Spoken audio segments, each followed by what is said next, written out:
ನಿಮ್ಮೆಲ್ಲರ ನೆಚ್ಚಿನ ನಾಯಕರು, ಜನಸಮೂಹದ ನಾಯಕರು, ಜನಮಾನಸದ ನಾಯಕರು, ಜನಪ್ರಿಯ ನಾಯಕರು, ಸಾಮಾಜಿಕ ನ್ಯಾಯದ ಹರಿಕಾರರು, ಒಬ್ಬ ಮುತ್ಸದ್ದಿ ರಾಜಕಾರಣಿಗಳು ಆದಂತ ಮಾನ್ಯ ಸಿದ್ದರಾಮಯ್ಯಜಿಯವರು ಇದಕ್ಕೆ ಉದ್ಘಾಟನೆ ಮಾಡಲಿಕ್ಕೆ ಆಗಮಿಸಿದ್ದಾರೆ.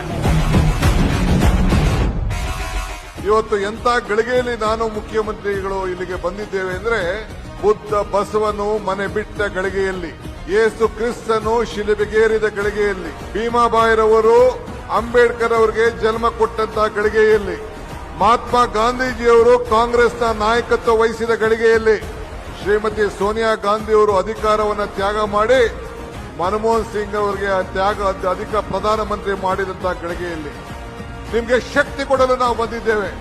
ನಿಮ್ಮ ಮೇಲೆ ಆತ್ಮವಿಶ್ವಾಸವನ್ನ ಹೆಚ್ಚಿಸಲು ನಾವು ಬಂದಿದ್ದೇವೆ.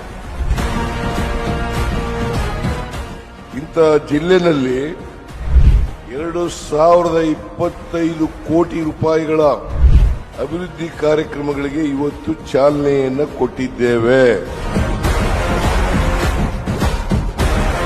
ಈಶ್ವರ್ ಖಂಡ್ರೆ ಅವರು ಮತ್ತು ರಹೀಂ ಖಾನ್ ಅವರು ಬಹಳ ಉತ್ತಮವಾಗಿ ಕೆಲಸ ಮಾಡ್ತಾ ಇದ್ದಾರೆ. ಈಶ್ವರ್ ಖಂಡ್ರೆ ಅವರು ಜಿಲ್ಲೆಯ ಮಂತ್ರಿಯಾಗಿ ಎಲ್ಲರನ್ನೂ ಕೊಂಡೋಗ್ತಕ್ಕಂಥ ಪ್ರಯತ್ನವನ್ನು ಮಾಡ್ತಾ ಇದ್ದಾರೆ.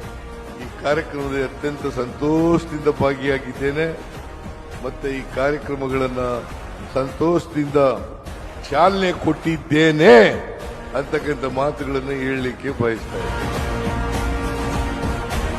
ಬೀದರ್ ಜಿಲ್ಲೆ ರೈತರ ಉದ್ಧಾರ ಮಾಡ್ತೀವಿ ಅನ್ನುವಂತ ಮಾತನ್ನು ಇಲ್ಲಿ ಹೇಳಿಕೆ ಬಯಸ್ತಾ ಇದೆ. ಇದು ಧಾರ್ಮಿಕವಾಗಿ ಆಧ್ಯಾತ್ಮಿಕವಾಗಿ ಹಿಂದುಳಿದ ಜಿಲ್ಲೆ ಅಲ್ಲ, ಆದರೆ ಅನೇಕ ಕಾರಣದಿಂದ ಅಭಿವೃದ್ಧಿಯಲ್ಲಿ ಹಿಂದುಳಿದಿದೆ. ಇವತ್ತು ನಮ್ಮ ಸರ್ಕಾರ ಈ ಹಣೆಪಟ್ಟಿ ಕಳಿಸಬೇಕು.